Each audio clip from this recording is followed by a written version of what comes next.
انت عارف يا سيد؟ ما تكذبش. لا تنسوا الاعجاب. ايه يا سيد؟ حط راسي يا سيد. هتكذب تاني؟ حط راسي يا سيد. هتكذب تاني؟ لا مش هكذب تاني، حط راسي بس. متأكد؟ ايوه. خلاص روح. عارف يا سيد؟ قول يا اخو.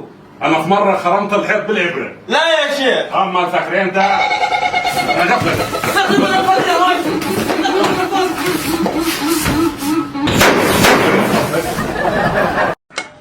عارف يا سيد؟ قول. انا كنت ببني في بيت وكان في ضربه نار شغال.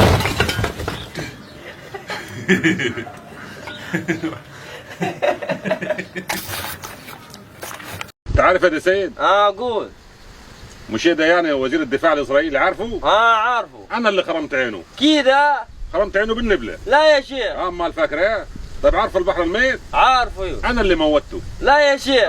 امال فاكر انت؟ الله لو قوم انا عشان بدل ما انا اقول يا سيد ما تحرجناش. يا عم روح. طب صدق ما هقول لك على اي حاجه. انت عارف يا سيد؟ قول. مره كنت شغال ورا حفاره وجا السواق من غير ما يقصد بيلف بالكبشه خبطني في راسي. لا يا راجل. امال ايه؟ طب هو حتى نزل لقي الكبشه اتلوحت. قوم يا راجل قوم. قوم هتموتنا بكتر ذنوبك دي. اتصير وقع مسدود تحتك يا راجل. يا راجل قوم. قوم يا راجل. طب انت عارف الواحد لو معاه 1000 جنيه في حسابه في البنك كانت الناس صدقته. ايه ده الواحد ما عرفش يكذب في البلد دي.